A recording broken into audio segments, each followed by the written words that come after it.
প্রধানমন্ত্রী জড়িতদের খুঁজে বের করতে সহযোগিতা চাইলেন দেশবাসীর। লন্ডন থেকে প্রবাসীদের উস্কে দিয়ে বিদেশে ক্ষুণ্ণ করা হচ্ছে দেশের ভাবমূর্তি। এবারে তারা গান পাউডার ব্যবহার করেছে এবং নিমিষে সব পুরো একবারে ছাই। যারা এসবের সাথে জড়িত সারা বাংলাদেশের আনাচে গানাচে যে যেখানে আছে তাদের খুঁজে বের করুন। লন্ডন থেকে নির্দেশ যায় যেখানে যেখানে বাঙালি আছে সেখানে সেখানে আন্দোলন করতে হবে। যাদের জন্য আজকে বিদেশে বাংলাদেশের ভাবমূর্তি নষ্ট হচ্ছে, আমি তাদের বিচারের ভার এদেশের জনগণের উপরেই দিয়ে যাচ্ছি। দেখছিলেন প্রধান শিরোনাম। সন্ধ্যার সময় সঙ্গে আছি আমি গোলাম রাব্বি। এবার অন্যান্য শীর্ষ সংবাদ। নাশকতায় নিজেদের দায় এড়াতেই আন্তর্জাতিক তদন্ত চায় বিএনপি, বললেন ওবায়দুল কাদের। ব্লক রেড দিয়ে চলছে বিরোধী ধরপাকড়, মির্জা ফখরুলের বিবৃতি। সারা দেশে স্বাভাবিক হচ্ছে জনজীবন। রাজধানীতে ৯ ঘন্টা কারফিউ শিথিলে ছুটির দিনেও বাড়ে মানুষ ও যানবাহনের চলাচল। সহিংসতায় নিহতদের স্মরণে মসজিদে মসজিদে দোয়া। এবং প্যারিস অলিম্পিক উদ্বোধনের আগে ফ্রান্সে দ্রুতগতি রেল নেটওয়ার্কে সিরিজ হামলা, বন্ধ ট্রেন চলাচল, শিডিউল বিপর্যয়ে ভোগান্তিতে ৮ লাখ যাত্রী, নিরাপত্তা জোরদার।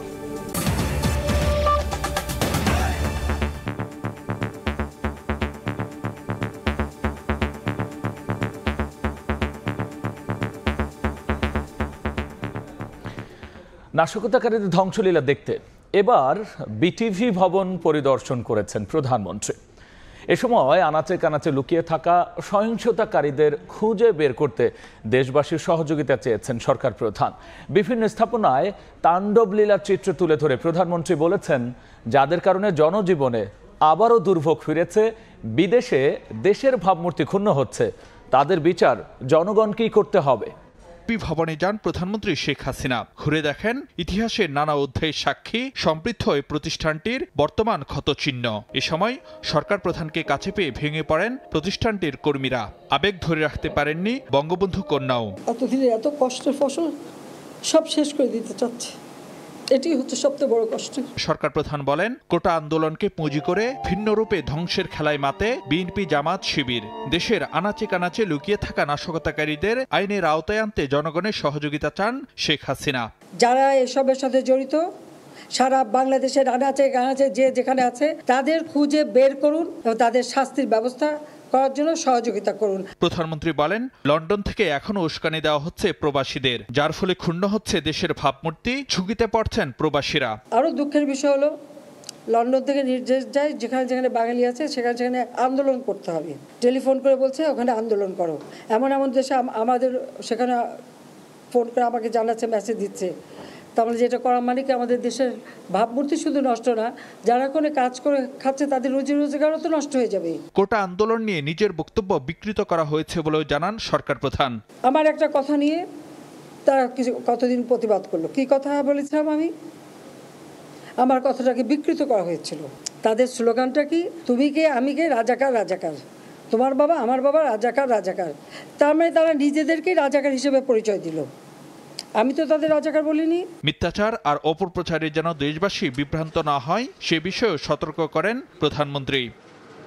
ফারুক ভিয়া, রবিন, সময় সংবাদ, ঢাকা।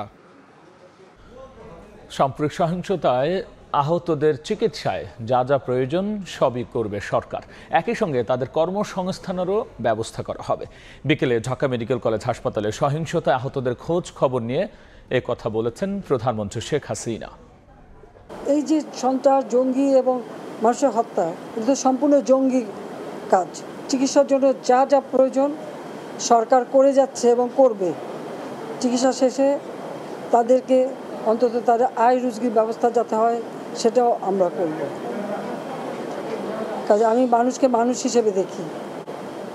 এখানে দল মত নির্বিশেষে সকলের জন্যই আমি কাজ করি। আমরা তো সব দাবি মেনেই নিয়েছি, তারপরে আবার কেন? সেটাই আমার প্রশ্ন।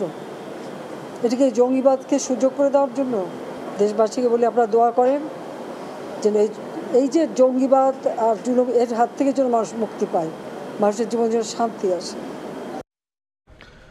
নাশকতায় নিজেদের দায় এড়াতেই বিএনপি আন্তর্জাতিক তদন্ত চায় বলে মন্তব্য করেছেন আওয়ামী লীগের সাধারণ সম্পাদক ওবায়দুল কাদের। এদিকে বিএনপির মহাসচিব মির্জা ফখরুল ইসলাম আলমগীর এক বিবৃতিতে অভিযোগ করেছেন, ব্লক রেড দিয়ে তাদের দলের নেতাকর্মীদের ধরপাকড় করা হচ্ছে।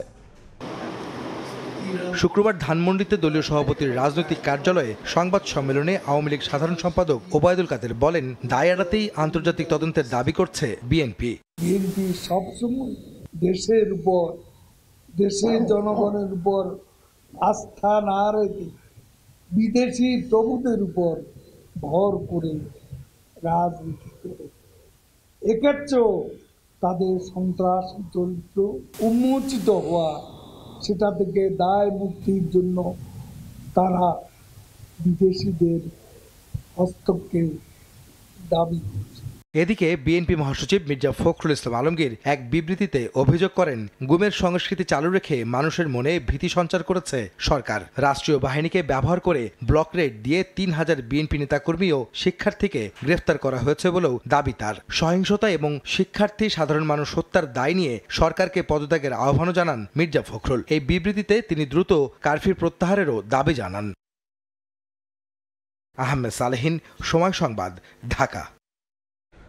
সন্ধ্যার সময় আরও থাকছে। 4 দিন বন্ধ থাকার পর চট্টগ্রাম থেকে ঢাকা, সিলেট সহ বিভিন্ন অঞ্চলে জ্বালানি তেল সরবরাহ শুরু। বিজিবির পাহারায় পাঠানো হলো 64 ওয়াগন। প্যারিস অলিম্পিক উদ্বোধনের আগ মুহূর্তে ফ্রান্সে রেল লাইনে সিরিজ হামলায় ছড়িয়ে পড়েছে আতঙ্ক। 3টি অঞ্চলের রেল লাইন এতে ক্ষতিগ্রস্ত হয়েছে, আর শিডিউল বিপর্যয়ে ভোগান্তিতে পড়েছেন 8 লাখেরও বেশি যাত্রী। প্যারিস থেকে জানিয়েছেন SM ইকবাল ও লুৎফুর রহমান বাবু। মাত্র অল্প কিছুক্ষণের অপেক্ষা, পর্দা উঠতে যাচ্ছে greatest show on earth, the Paris Olympic. এই অলিম্পিককে ঘিরে প্যারিসে এখন উৎসবমুখর পরিবেশ, সাজসরব। তবে হঠাৎ করেই সব কিছু বদলে দিয়েছে কিছু দুষ্কৃতিকারীদের ফ্রান্সের যে রেলওয়ে আছে, দ্রুতগতির রেলওয়ে, সেখানে হামলা। এই হামলার কারণে কিন্তু শঙ্কায় পড়েছে উদ্বোধনী অনুষ্ঠানটা আসলে যেই গিয়ার নিয়ে, যেই গতি নিয়ে করার উদ্যোগ নিয়েছিল বা যেই চেষ্টা ছিল প্যারিস প্রশাসনের, তারা সেটা করতে পারবে কিনা, এসব নিয়ে কথা বলবো। এখানে আমাদের প্রতিনিধি রয়েছেন লুৎফুর রহমান বাবু। তিনি দীর্ঘদিন ধরেই সময় সংবাদের সঙ্গে যুক্ত আছেন, প্যারিসের বিভিন্ন ইভেন্ট তিনি কভার করেছেন। তার কাছ থেকে জানতে চাবো সার্বিক নিরাপত্তার যে পরিস্থিতি রয়েছে এই মুহূর্তে প্যারিসে, সেটা কেমন দেখছেন? ধন্যবাদ আপনাকে। আপনি জানেন যে এই অলিম্পিককে ঘিরে কিন্তু নানা প্রশ্ন সেই শুরু থেকেই ছিল, এবং সেই প্রশ্নের অনেকটা বাস্তবতা এখন দেখা গেল যে উদ্বোধনের মাত্র আপনি কিছুক্ষণ আগে, আর কিছুক্ষণ পরে হয়তো বা উদ্বোধন হবে, যেটি আপনি বলছিলেন। তার আগে যে দেশের বিভিন্ন অঞ্চলে নাশকতাকারীরা রেলের বিভিন্ন জায়গায় যে নাশকতা করেছেন কিংবা অগ্নিসংযোগের যে ঘটনা ঘটেছে, সেটি কিন্তু আসলে নিরাপত্তাকে একটা প্রশ্নের মধ্যে এনে দিয়েছে। যদিও আমরা রাজধানী প্যারিসের আনাচে কানাচে বলা চলে আমরা নিরাপত্তা রক্ষীদের উপস্থিতি দেখতে পাচ্ছি, এবং এই ঘটনার পরপরই কিন্তু এখানে নিরাপত্তা ব্যবস্থাও বাড়ানো হয়েছে। জি, নিরাপত্তার যে ব্যবস্থাটা রয়েছে সেই নিরাপত্তা নিয়ে কিছুটা প্রশ্ন তৈরি হলো আমাদের সহকর্মীর কাছ থেকে। যেটা জানছিলাম, হামলার কারণে যে ভোগান্তিতে পড়েছেন সাধারণ দর্শক বা যারা এখানে আসতে চাচ্ছিলেন, সেটা কিন্তু আসলে অস্বীকার করার উপায় নাই। এখন দেখার বিষয় হচ্ছে এই প্রতিবন্ধকতাগুলোকে পাশ কাটিয়ে কতটা জাঁকজমকপূর্ণ ওপেনিং করতে পারে প্যারিস প্রশাসন। প্যারিস থেকে SM ইকবাল, সময় সংবাদ, ফ্রান্স। কোটা সংস্কার আন্দোলনকে ঘিরে সারা দেশে সহিংসতায় নিহতদের আত্মার মাগফিরাত এবং আহতদের সুস্থতার জন্য মোনাজাত ও দোয়া অনুষ্ঠিত হয়েছে। জুমার নামাজ শেষে মুসল্লিরা বিশেষ এই দোয়ায় অংশ নেন। সরকারের পক্ষ থেকে দেশের প্রতিটি মসজিদে অনুষ্ঠিত হয় দোয়া। ধীরে ধীরে দেশের পরিস্থিতি স্বাভাবিক হওয়ায় সন্তুষ্টি প্রকাশ করেছেন মুসল্লিরা। রোববার দেশের সব মন্দির, প্যাগোডা ও গির্জা অনুষ্ঠিত হবে বিশেষ প্রার্থনা।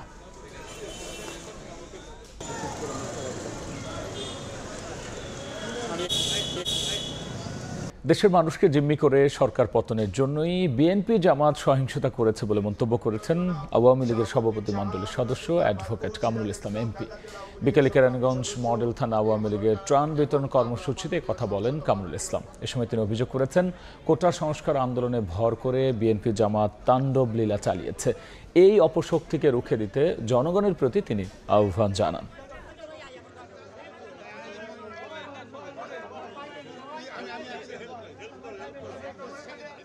ছাত্রদের আন্দোলনে তারা তাদের কাঁধে সর হয়ে আজকে তারা সরকারের পতনের জন্য চেষ্টা করেছে। তারা যেই কাজগুলো তারা করেছে এই 2-3 দিন, বিগত 2-3 দিন, সমস্ত দেশবাসী হতভম্ব হয়ে গেছে, বিস্মিত হয়ে গেছে যে বাংলাদেশে একটা দেশের বিরুদ্ধে, রাষ্ট্রের বিরুদ্ধে, দেশের উন্নয়নের বিরুদ্ধে দেশের সকল স্থাপনাকে কিভাবে তারা ধ্বংস করতে পারে।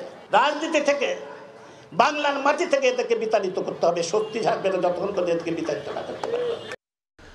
অবশেষে চট্টগ্রাম থেকে দেশের বিভিন্ন অঞ্চলে জ্বালানি তেল পরিবহন শুরু হয়েছে। সকালে বিজিবির পাহারায় ঢাকা, সিলেট, চট্টগ্রামে দোহাজারী এবং হাটহাজারীতে পাঠানো হয় 64 ওয়াগনবাহী 4টি ট্রেন।